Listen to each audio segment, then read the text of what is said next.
good, everybody? Welcome. You're tuning in to the Test Run Podcast. We're here to talk some shit. Hear, learn, listen, all that other good shit. So should we just get right into it? Let's get right into it. I've been drinking Livewire and eating Reese's. We're not sponsored yet, but we're on our way. But yeah, let's just jump right into it. What are we talking today? All right, for sure. Well, I guess let's start off with shit. I guess Zion. I think Zion would be the perfect starting point. We get to the rest of these shits later, but let's go ahead and start with Zion. I actually been watching some Zion games. Watched him on TV. Got to peep a little Pelicans play. And I see the commentators really talking up him playing a lot like Charles Barkley. And I think off rip from day one, my comparisons for Zion was his floor was Rodney Rogers and his ceiling was Charles Barkley if he put it all together. Now, Charles obviously has more of a jump shot, but he didn't have a jump shot like that coming into the league. And let's not forget how young Zion is. But he's been really impressing me with this play lately. What's he averaging? He's averaging about 30 points a game his last 10 games. That for sure. But his overall, I think like 25. So he's starting to put up numbers within that offense, and good for him. He looks just like a man amongst boys, which is crazy. He looks super thick. I'd love to see him tighten that up with like a 10, 15 pounds of, just shed that extra fat. But the way he's using his body to score and literally bodying dudes in the paint when he drives and just, if he's got 50 pounds on, a 32-year-old grown man, he's going to push you around. And so what's impressed me most about Zion so far is him learning the angles and learning how to use his body to finish inside. And it looks like he literally cannot be stopped going to the lane, because in this era, everyone's so skinny and they can't get in front of you, or it's a ticky-tack, blow the whistle foul. So he's just pushing dudes around. It's kind of fun to watch. Oh, for sure. To add on to your point, he's making it look easy. Like it's nothing. Like I think he's leading the league in paints per game, paints in the point per game. Right. 19 or 20. So even though he's averaging 30, 25 a game, around that margin, most of his points are coming from the paint. Like we were talking about off camera, how like you said, like they're comparing him to Charles Barkley, and you had him as a Rodney Rogers as his floor base. Mm-hmm. But I would say I'm not saying he's the similar player as this, but like he kind of reminds me of a Josh Smith, as far as like he's just crazy athletic, get to the basket, couldn't really shoot, but could get a bucket. Couldn't get you a bucket in like any crunch time scenario, but he could get you a bucket. I think he averaged 20 a few times when he was with the Hawks. Right. But so like I said, he just crazy. Like he just reminds me of Zion in a sense where like he's just crazy athletic, could get to the basket. And I'm not comparing him to like Lily Josh Smith at all. Like I just think like the way he's able to move his body, the way he's able to get to the basket, run the floor, and as big as he is, and without a jumper in a league where shooting is more focused on than it was back then. Because now you have to be able to shoot a three. That's obvious. Look at the big man, right. And it's really obsolete in today's game. But Zion is finding a way to be successful. He's technically a highlight reel. He's going to get you those. He's going to get you those bunnies. He's going to bang down there with you. Pause. But yeah, he doesn't have a jumper, man. Like we saw his first game last year, hit 6 threes, and he's probably never going to hit that again unless he just puts the work in to like really, get his jumper down packed. But I think as of now, if he could stay healthy and like how you said, shred some of that weight, or at least tighten it up and like, lean out more, I think he's going to be crazy. Like it's amazing to see what he's doing now. And they said he's the youngest player to reach 1,000 points. Yeah, he's definitely turned the corner from a scoring standpoint. And I guess his rebounding numbers could be a little bit higher. You would kind of expect him to average close to 10 rebounds, but he's around the 6 or 7 mark. But another good comparison, I want to get back to the Josh Smith take in a second, but I heard some people comparing him to Larry Johnson. I think that's another good comparison. Oh Just yeah. a complete monster, like from a build standpoint and how he manufactures points on the interior. And so right now, I think he's around, blossoming into that Larry Johnson level caliber of scorer. But the Josh Smith take is fire, though, in my opinion, because I watched a lot of Josh Smith. Obviously, you know me as a Joe Johnson fan, diehard. Right. Shout out ISO. He's still playing. But so I watched a lot of Josh Smith back in the day in his prime. And, he had a ton of potential. He was a really good player, but his lack of a jump shot and his inconsistency trying to make plays kind of capped his ceiling. And, like you said, down the stretch, he couldn't really manufacture a bucket in crunch time. Like he wasn't that kind of player, but throughout a game, he'll give you, those 3, 4, 5 dunks, some highlight plays, rebounds, fast break opportunities. And now they're moving Zion to point guard a little bit to just straight up manufacture the offense. And so, sure. and you see him when he ISOs, how do you guard? It's like playing against Michael Craig back in the day. How do you guard someone so strong who just puts a shoulder into you and you're up, you're 220 and he's 280 and he just puts a shoulder into you. Even if he misses the bunny, he's got a really quick second jump. So he's just going to get his rebound and dunk it or, lay it in again. And in this era with everyone so stretched out, I mean, that's just a kind of imagine this is basically what Barkley would be doing. Like he'd have no resistance by big men. So being undersized kind of doesn't even matter.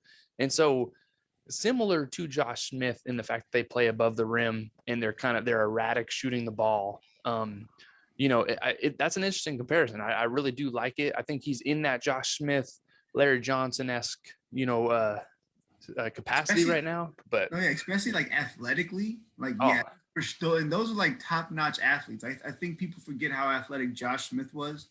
Yeah. His later years, he was more of literally a bench player, but that was just due to his lack of like having a jumper. I mean, because literally, if Josh Smith would have played today, I think he'd be the Zion of today, where he's just going to bully you. He's going to get the rebounds. He's going to get the putbacks. He's going to get the alley-oops. He's going to run the floor. Yeah.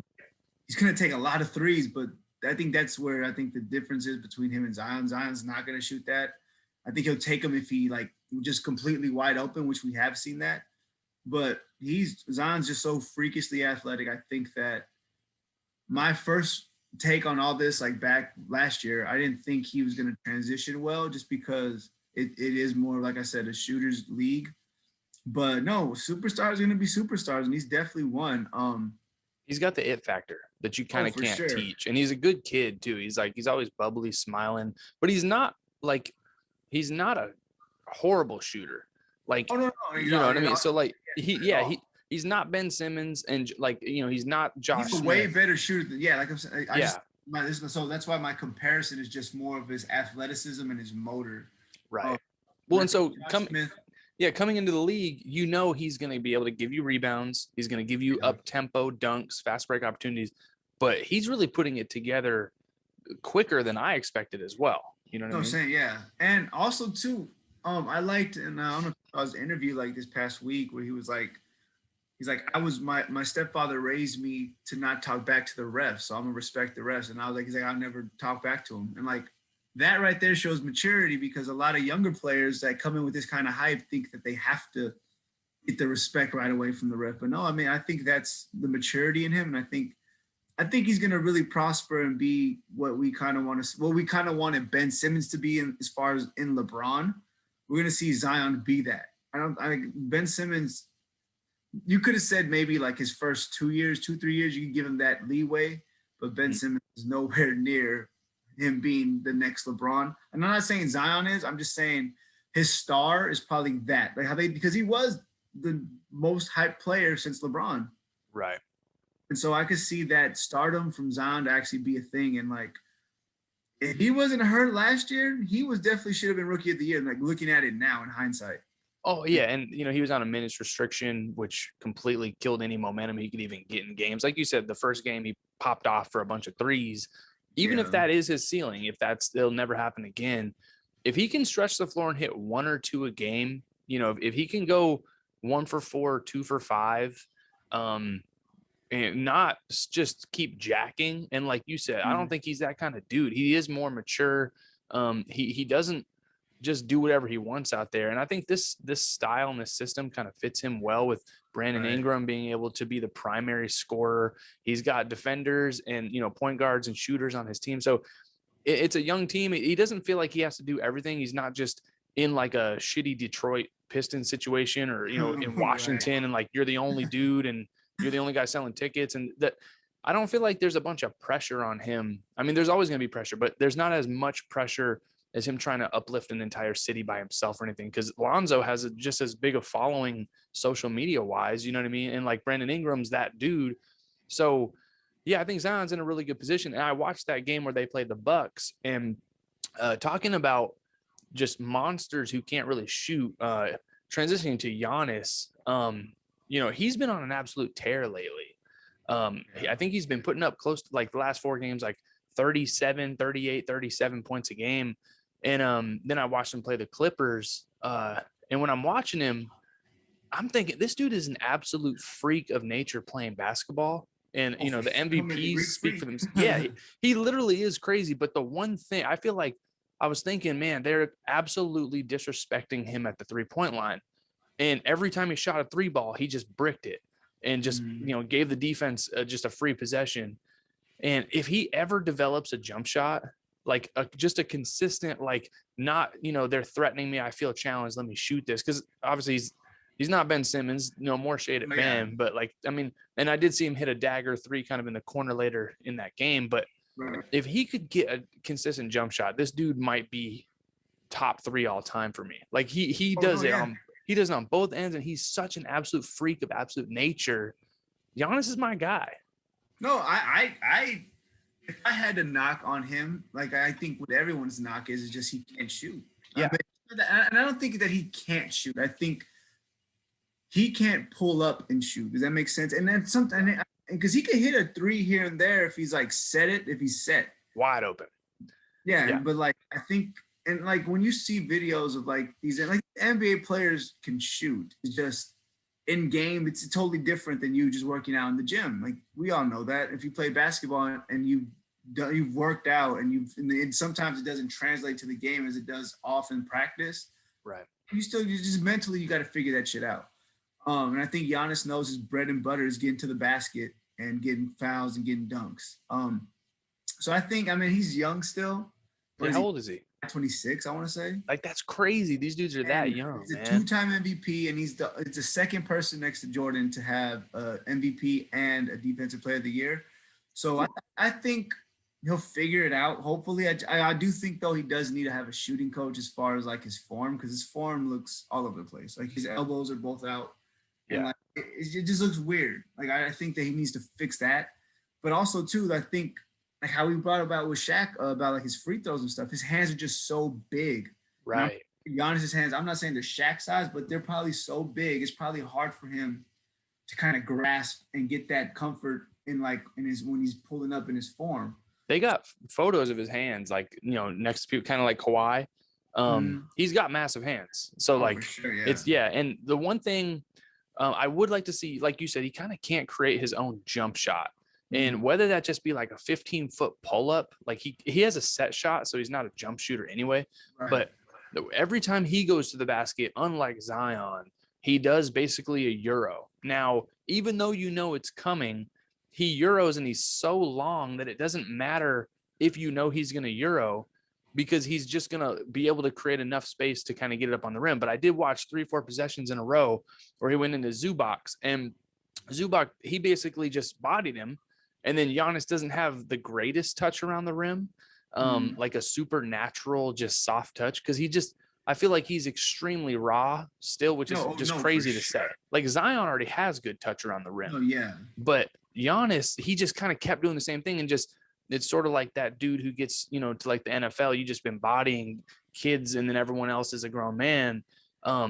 But Giannis is bodying grown men. And then, did you see the clutch dunk that he had against the Clippers? I did. I did see the highlight of that. Like, the dude's, he's an absolute freak. And so, when he's not providing almost the entire offense of the Bucks, then he's playing good defense. He's anchoring the defensive side of the ball.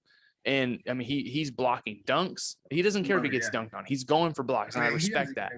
Yeah. Right. And then he's guarding multifaceted guy. He was guarding Kawhi down the stretch, which not only is it more difficult to guard one of the best players on the other team and then have to go manufacture offense for your team. Oh, no, for sure. Yeah. You know, a lot of stars duck the other star. You know, they don't want to guard him. Right. So I respect Giannis, and we talked about this on the other pod. I do think if they can collectively figure it out, and I didn't even realize that Bobby Portis was on that team as well. If Drew Holiday can get healthy and, you know, get his rhythm back, I do like the Bucks in the Eastern Conference just because, you know, in a half court setting, I think Giannis, he does so much, and he's not just reliant on a 3-ball or fast break opportunities. And so I think the Bucks can go extremely far if they don't run into just an anchor defensively in the paint. And I don't think the Nets have that. So if they run into the Nets, I think Giannis is going to have a field day. So I agree with you in a sense that I do think they'll be in the finals against the Nets. Mm-hmm. And my thing with the Bucks though, I know I said I like if I had anything to say about Giannis's game, it's his shooting. I lied because think back to the last playoffs, mm-hmm. and he had no moves in the paint as far as like when he's posting up. I just like it, this really just when you were talking about it and how you said he doesn't have touch, and that's true because I said that like to myself watching the game. I was like, how are you gonna miss these wide, like not wide layups, but like you're taller than people and you're trying to like you have no touch. They're sort of bunnies. Yeah. Yeah, and I'm like that plays a role in this because those matter. Like those little bunnies matter, and like your athleticism sometimes you're going to get tired. And I think that's what happened with him. And if he had better, not necessarily footwork, but better like moves around the rim as far as just willing his way to the basket, because that's kind of what he does. I don't think he really has any set moves. I think he has good footwork as far as laterally and trying to get up and down the court. But when he's put in the post, I don't think he really has any kind of move, like any moves or counters to go down there.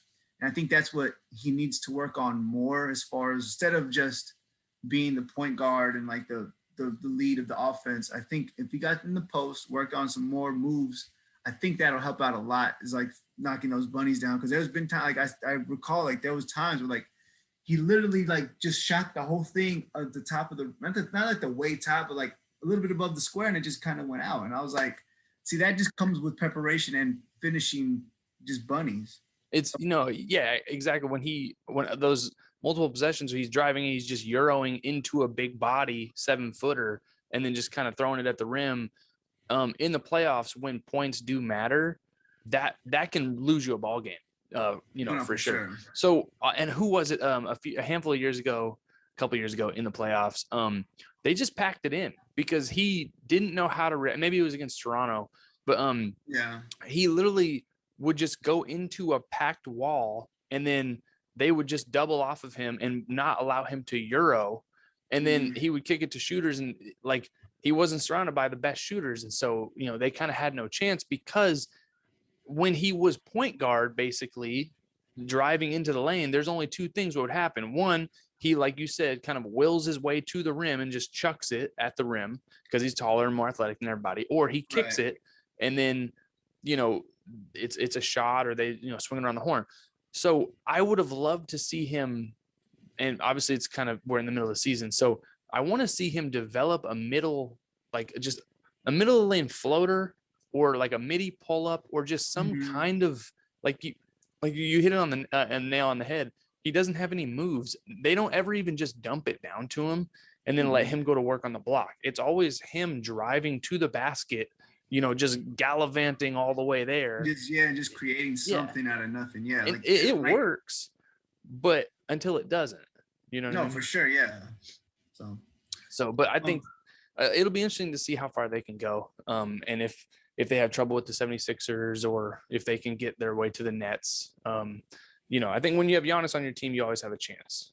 Oh no, for sure. I mean, he's a 2-time MVP for a reason. So yeah, it's my guy, Giannis. My guy. But to stay on the Eastern Conference, though, let's talk about the Celtics. They're struggling this year. So I know a lot of people expected the Celtics to probably be top 1, 2, or 3 in the West, or in the East. But they're only 500, 17. So a lot of people say it's kind of like due to COVID because Jason Tatum was like sick for a while, so like he had issues with that. He's even said that he feels like his breathing's a little weird because of it. I mean that could be true, that could be false. I don't know. That's that's a physical thing with him. But as far as a team, Kimball Walker, they said he's been hurt, trying to get him to figure out, get him back in the swing of things. Marcus Smart, I think he's not there right now, right? I think he's still hurt. Yeah, they've been banged up. But my thing, I think there's a deeper issue with the Celtics that I don't think no one wants to talk about.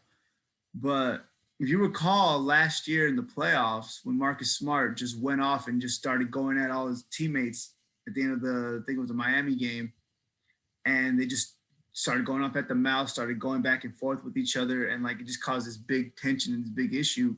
Yeah, they were probably frustrated because they were expected to beat the Heat and all this and that.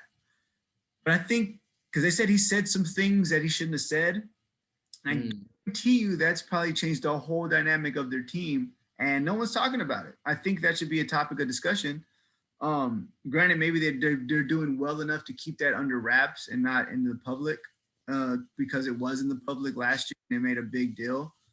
But I do believe there was probably things said and things that went about a certain way are making this team fall apart now, because we've saw them be way successful without having the superstars that they needed or that they were supposed to have in these crunch time moments, and still prosper beyond that. We saw they had Isaiah Thomas during his run with the Celtics. They still made it to the Eastern Conference Finals. When they lost him, they had Kyrie, then Kyrie was lost. They made it to the Eastern Conference Finals again. And then when Kyrie did play, they lost in the second round. So we've seen this team without any major superstars, at least up to this point. Now they have 2 for sure that are all-stars this year. We've seen them be prosperous and make it to at least the Eastern Conference Finals, and which at this point is their ceiling. I think they're not going to be the team we all hope for them to be, just because I think there is issues in the locker room that no one's speaking about, and that's really being a detriment to the team. That's what I believe. I mean, I feel like whatever was said, because I don't think we ever had the scoop of what was said, what was publicly set out. We just know that there was arguments and a lot of back and forth. I think that really put a damper in this team. That's just what I just believe. So you think it's locker room chemistry more so than X's and O's, or they just don't have the firepower? I think they have the firepower. I just think it's that locker room situation, because we've seen this team. The team right now, we've seen them in the finals, in the Eastern Conference Finals against LeBron twice. So, you know what I'm saying? I think there's something there that happened or that was said and really messed with some people mentally. And I just think they're in some kind of slump. And like they're saying, Brad Stevens can't really get them out of it right now. I can't see him getting it either. Because if he was to get them out of whatever slump or whatever they're going on in that locker room, I think it would have been already, but it's not. So I think there's a bigger issue there. Yeah, I think some teams, especially young teams that have a lot of potential, a lot of expectations, when things start to kind of go good and it looks like they're going to be the next big kid on the block. When things start to fall apart in a sense, you do see certain teams in different sports as well. Not when they start to not meet that level of expectation, they go into a complacency. Sort of, they're not bad, obviously, but they kind of can't get over that hump and they start to kind of, just squander opportunities.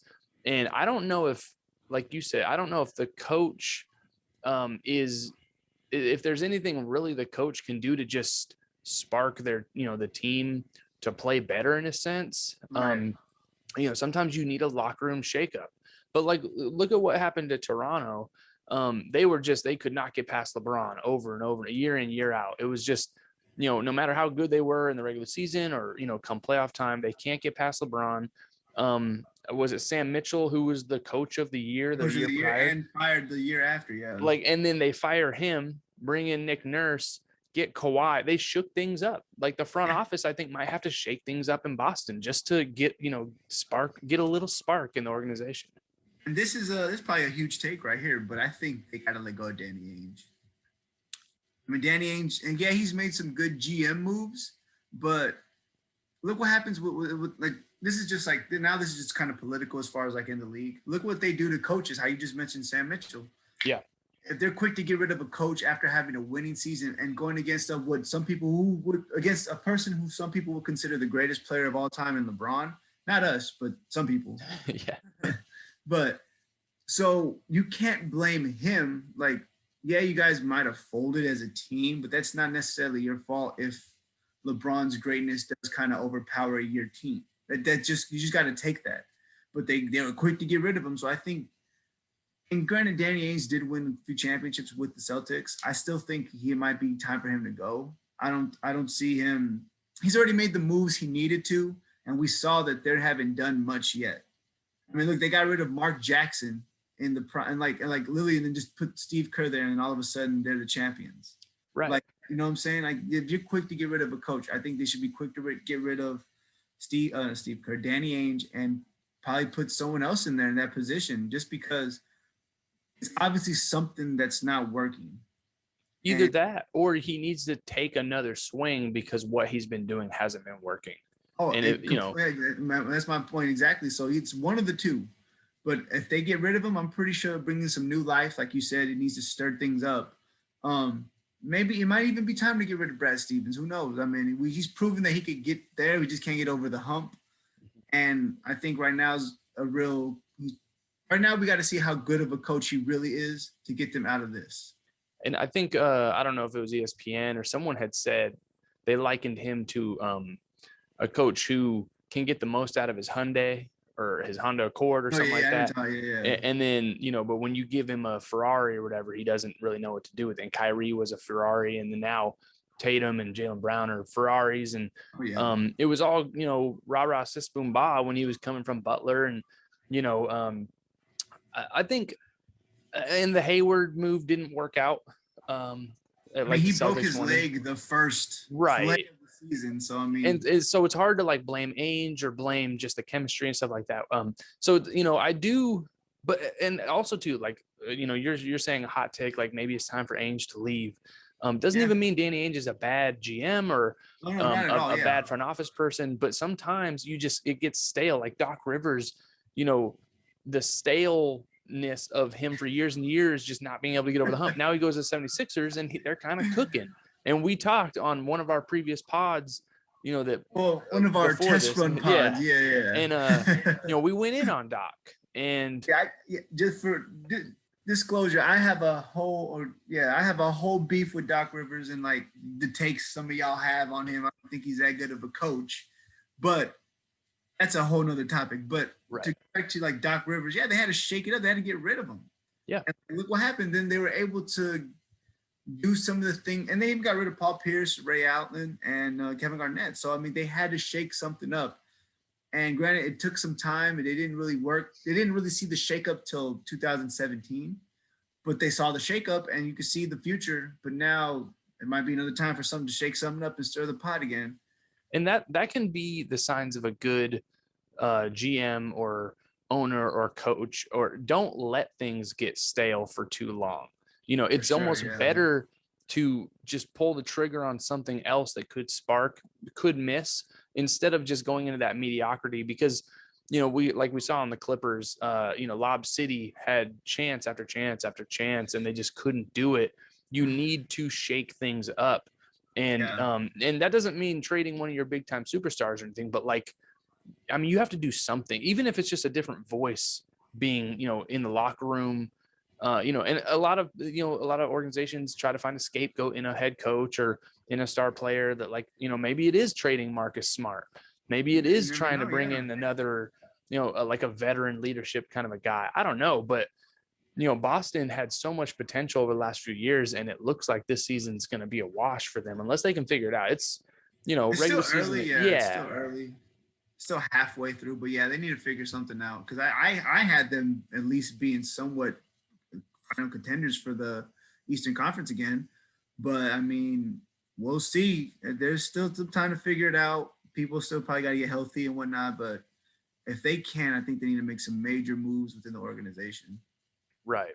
And just to segue, since I mentioned Doc Rivers, to the Clippers, what the hell is going on with their late game situation management?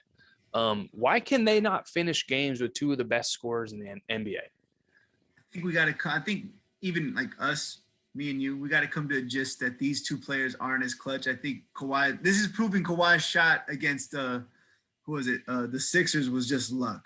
But I'm not saying Kawhi's not good. I'm just saying I think this is going to that's just luck, because we've seen they're having meltdowns at the end. They couldn't get a basket to save their life. Like I said, the bubble stuff, I'm not holding that shit against really anyone, because I'm telling you, like, all the teams that we saw that did well are not doing well this year. Mm-hmm. And like I said, with the Suns, that's a whole thing. I think that's Chris Paul's doing more than anything else. But so on the bubble, I'm not putting that too much on the Clippers, because they all were out of shape. They all didn't really want to be there. They were there contractually. Right. I think this year, like, we're really seeing now, yeah, they need to figure that shit out too. They need to get a closer. Like, I think Kawhi is their guy, and then he's supposed to be the closer, and Paul George is supposed to be a closer too, but for some reason they're having trouble. I couldn't tell you why, but shit. I have a theory as to why. Let me throw that theory out there. Shit. So I think in watching them, like I said, I watched that game the other night, and Kawhi, and again, we have seen this in the playoffs in a sense, but I think Kawhi has a little bit of Joe Johnson in him, where he does sort of defer until he needs to not defer anymore. And having Paul George is a great guy to be able to defer to. But Kawhi and Paul George are so gifted offensively that I feel like they know they can get a shot almost anywhere at any time. And so they end up settling for bad shots because they still can hit those. Oh, yeah. But in crunch time, they're settling for jumper. Like, Kawhi came out, there's like 8 seconds left. I think, I don't know if they were down 3 or down 2, whatever, but he ends up pulling up from like 3 feet beyond the NBA line, an NBA range, NBA 3. Right. And I'm like, that's the best shot you can get in 8 seconds. Like, I think he had Pat McConaughey or whatever is Pat McNaughton, the dude with the super, vertical on. Like, you can't get a bucket on him. Like, that's not just an off catch 3 from 4 feet behind the line. So, and then Paul George, not that he plays with his food, but like, again, they're so gifted that like he can just too much pepper. Yeah, he puts too much, and then he just kind of goes to the rim. He thinks he's just going to be able to score. So it's almost like they have so much confidence in their game, and rightfully so, that the shots they end up taking are bad shots because they think they can just make anything instead of I'd like to see them put the ball in Lou Williams' hand in the end of situations, because he gets the easiest shot available for him.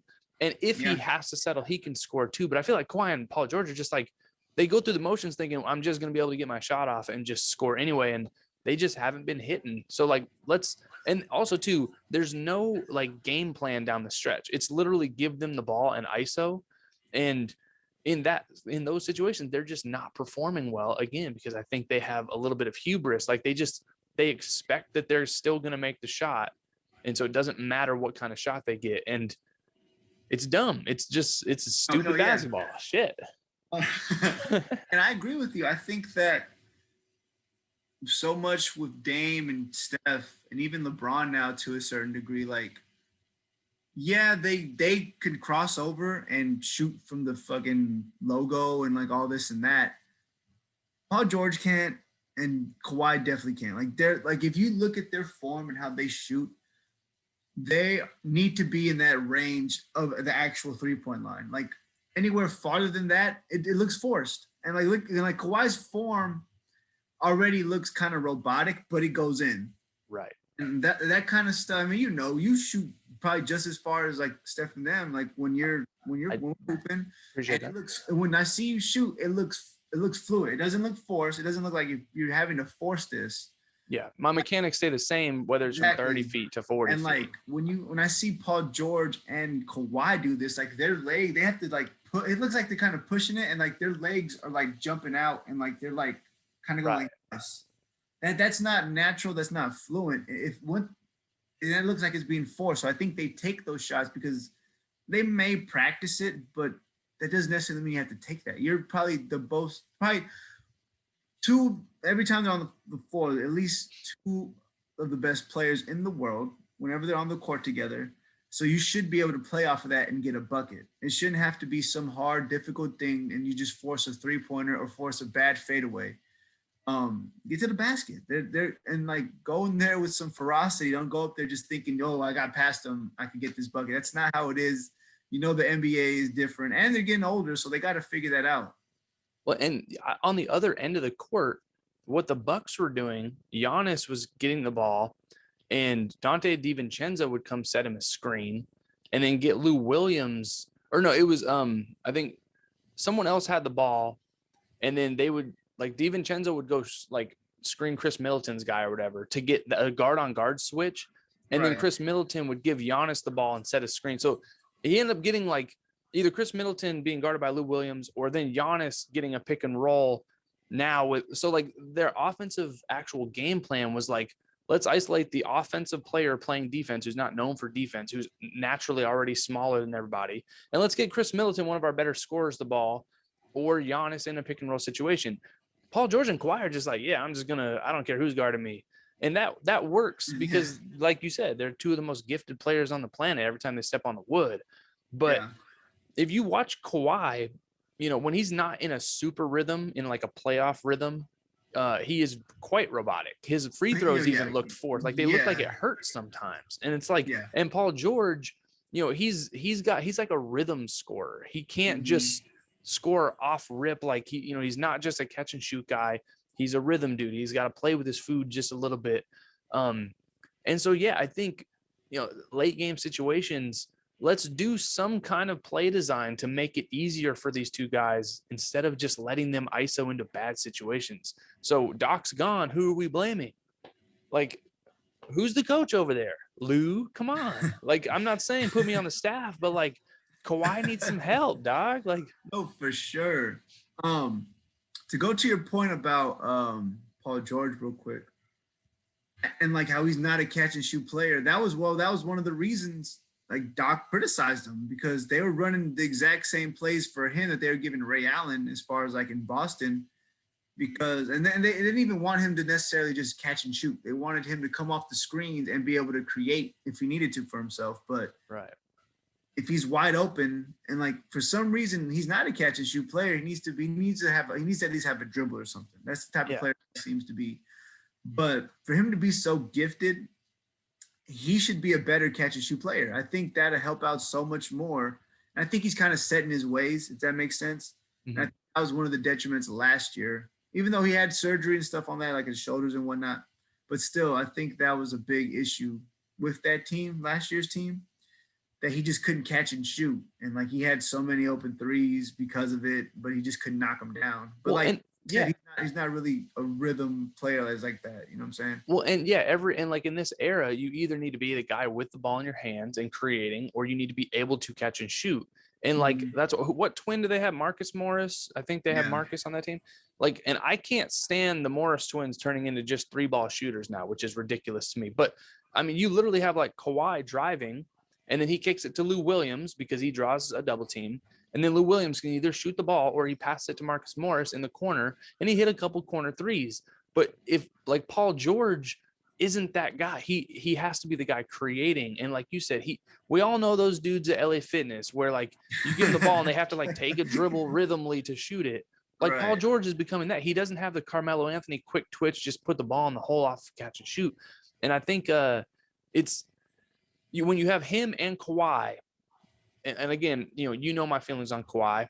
I think he's like this era's Jordan, but Paul George, they both need the ball in their hands down the stretch. And so, like, if Paul George isn't that guy, and Kawhi's been deferring to him, like Paul George needs to find an easier bucket at the end of games because these late game scenarios, that's going to come back to bite you in the playoffs. Who the fuck cares about the regular season for the Clippers?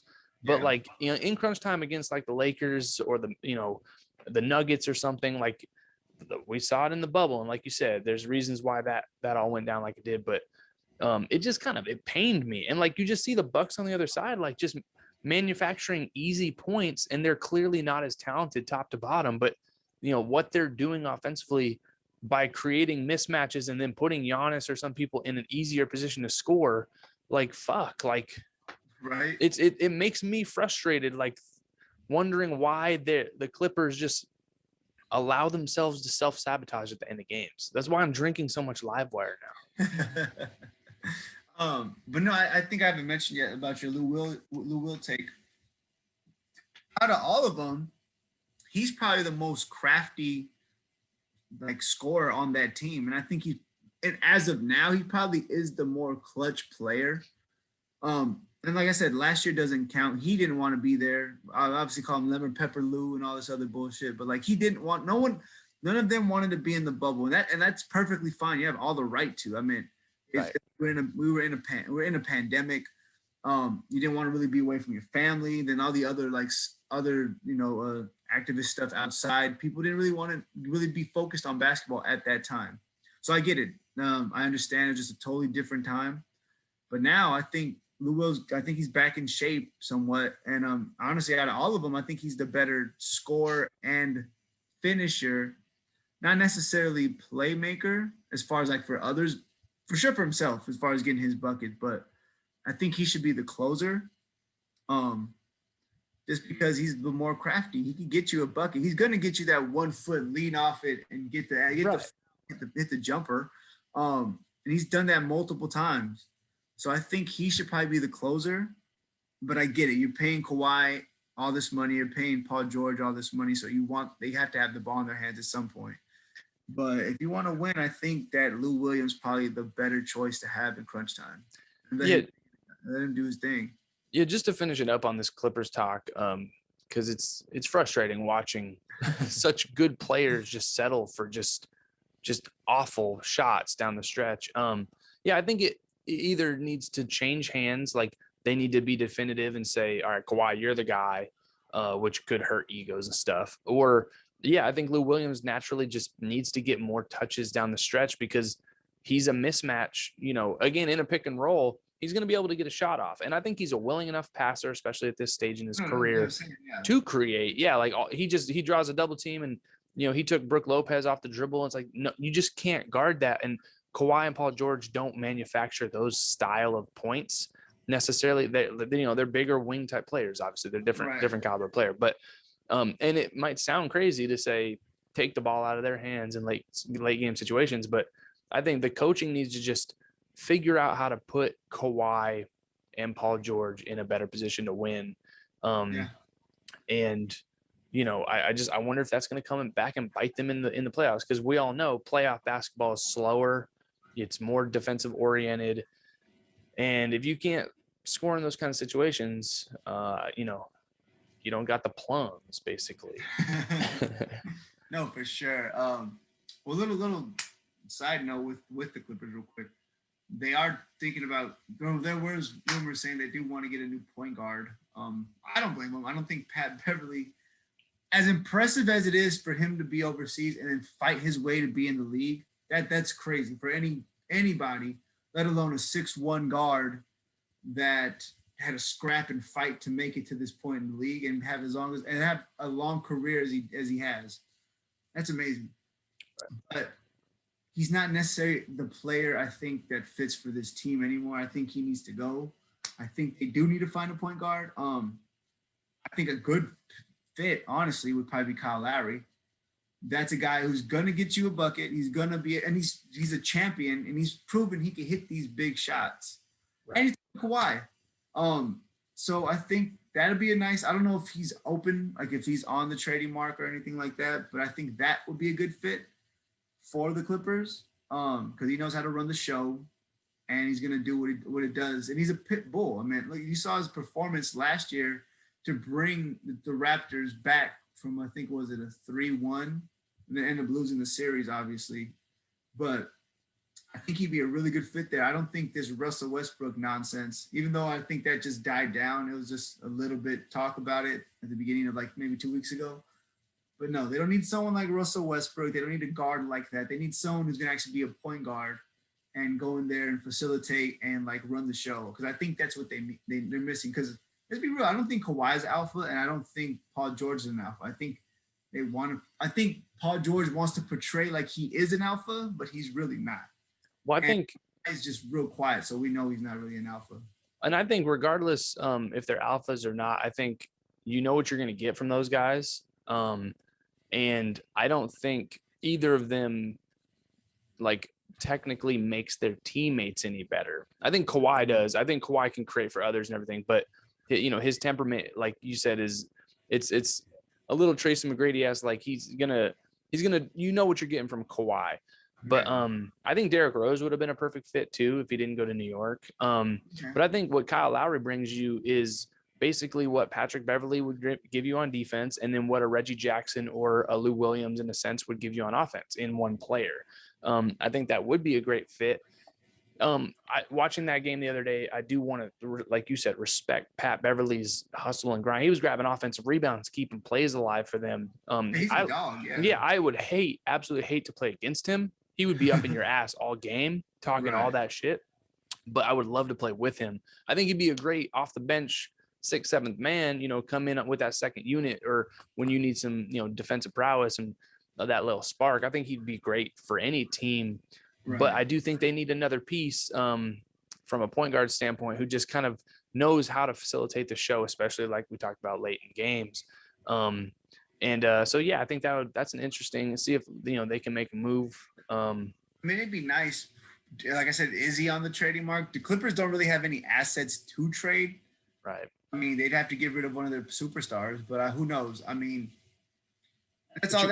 That's, like I said, that's not really a thing. I just think that'd be a nice fit for him. So we'll see. I mean, if that does happen, kudos to me and my prediction. But if not, you know, it is what it is. Did you want to touch on your boy LaMelo Ball to close out this app? Yeah, let's go. Let's get into it. The kid's better than I thought. The kid's way better than what I thought he was going to be. He definitely fits the mold of today's point guard, and of today's player too. As far as like tall, lanky, not necessarily muscular, but he's aggressive, flashy. I mean, we saw that since he was a fucking kid in high school. You know, I think him playing in Australia helped out a lot. I even think playing in Lithuania helped out a lot because it gave him a chance to kind of see, even though it wasn't necessarily a real pro team, it was more like their what was it, 18 and under? Their own constructed league or whatever. Yeah. He was still able to see that and understand how it kind of is running with somewhat of a, just that being your only thing and not having to worry about school. Right. I think that helped him out tremendously looking at it now, because look at all the European players we have come into the league. They go to a school specifically for basketball. If you've watched the Tony Parker doc, him, Ronnie Terioff, Boris Diaw, all went to the same school and all not entered the draft at the same time, but they all were in the NBA at some point. And they all went to a school where it was strictly basketball. Yeah, you had classes, but that wasn't the emphasis. You were there because you were good at this sport and you were going to probably be this as a pro. So my whole point of that is saying that LaMelo being in those situations that he was and not really being in a structure as far as high school and being able to see grown men as far as like playing against them, being able to see that whole kind of aspect of it, I think that really helped out his game. I mean, hell, he's a starter now. He's gonna put seats. He's gonna put asses in the seats. That's just then, like, he's way better than Lonzo. I think Lonzo's a better point guard, like strictly point guard. Like, I'd rather play with Lonzo than LaMelo. 100%. But from a business standpoint and just putting up the numbers, LaMelo is right now does seem to be the better player. Even out of the first two picked before him, he seems to be the better player. Yeah, that's just right now. I still would have taken Wiseman over him. I still would have taken Anthony Edwards over him. But I will say, and for those of you who know me, I'm not the biggest LaMelo Ball style of play fan. I don't love flash in the pan. I don't love pepper on my chicken. I don't like to play with my food necessarily. I grew up on Jason Kidd, Gary Payton, those kinds of players. But I will say this: I'm not sure if I said he was going to be a bust or not. But his game clearly translates perfectly to this era. And I think his number one ability, some might say it's passing, some might say it's shooting or ball handling. I think his number one trait is confidence. Oh, yeah, this kid plays like he don't give a fuck. Like he's got millions of followers. He's got millions of dollars. His family has millions of dollars, especially now. He's going to go out and play ball. And it's almost like he just plays pickup ball in an NBA game. He's one of the luckiest people ever to be 6'7" or whatever he is. If he was 6'2", he wouldn't be in the league, in my opinion. Oh, no, or no. Maybe he would have made the league because of, all the pepper and stuff. But he would not be the player he is now. I think, and I've seen certain people, within our own careers. I've played with a couple dudes who they were a peanut their whole life. And then magically, at some age or, they grow or they get really athletic. I mean, we both can think of a couple players like that. And when they kind of flip that switch, now you have the dude who's just all kinds of pepper, could create buckets and all this flashiness. Then you give them the ability to dunk the ball. It creates this imagination for people to watch them. And they, like you said, put asses in seats. Like they're that just ability athletically that they just happen to turn on from God's given earth, allows them to take their game to another level that 99% of other people can't do. And so LaMelo was given that lottery ticket with height and athleticism, and he's putting everything from a backyard basketball standpoint together and kind of dominating this era of exactly what people want to see. Do I think he needs to be more of a point guard and tone down a lot of the flashiness? Yes. Do I think his form is fugly? Yes. But I saw a quote from him the other day. He said, that's just how I shoot the ball. Like he does, I wouldn't want him to change it if he's confidently hitting shots. It's Lonzo needed to change his because he couldn't hit. That was bad. Yeah. Yeah. But LaMelo hits. And when he shimmies between the legs once, and then does a little step back and then he hits it in a dude's face. Like he's actually hitting a real step back. He's not traveling. Yeah. Not all the time. Yeah. So, the dude's he's hitting shots. It's like, you kind of can't say anything because the kid's balling. Now, are there highlights of him doing something crazy and then throwing it like this and it goes out of bounds? You look like a dumbass. Anyone who's going to do that looks stupid doing that. But he's also a young kid. And so I'd like to think, in 5 to 7 years, he's going to tone all that down and become more of just a homegrown player. But I mean, yeah, the kid's he's eaten. And one thing that I really like about his game is his willingness to crash the glass on the offensive end too. He's getting put back dunks and, he's keeping plays alive.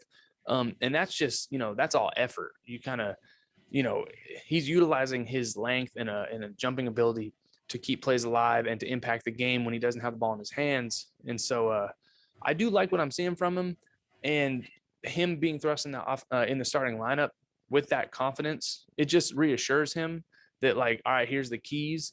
And you see his game going to another level. I do not think he's meant to come off the bench, similar to what LeVar Ball said. Like the kid needs to start, or he needs to not be on your team. Yeah, no, for sure. Like he's just one of those kind of talents. Like he needs to just be there, like be in the game. Right. Actually, to bring another point up, to the number one pick of the draft, your boy Wiseman. Number 2? Was he number 2? Number 2. No, number 2. The dude who's the one that got drafted to the Warriors? Yeah, James Wiseman. Yeah. Minnesota had the first pick. I'm tripping. So he's not even starting anymore.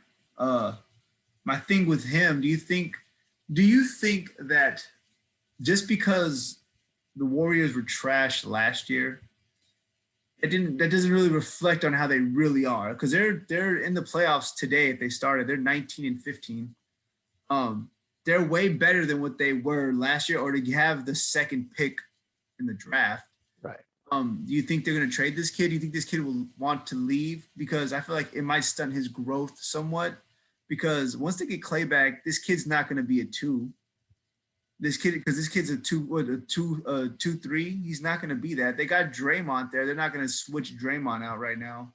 I thought he was a 4-5. Is he not like threes? And he plays the wing too. That's why I just wasn't sure. I feel like I haven't seen much of him play. That's why. Me either. But what I have seen, I think he's a good player. Right. But I think the Warriors is a very distinct situation for anybody. And I think like when they brought in Wiggins or D'Angelo Russell, he was there. But yeah, they thought that was going to work. Right. So like, the team runs through Steph, Clay, and Draymond. Like that style is not going to change. They just don't have all their horses right now. And so I think they need to move some of those pieces.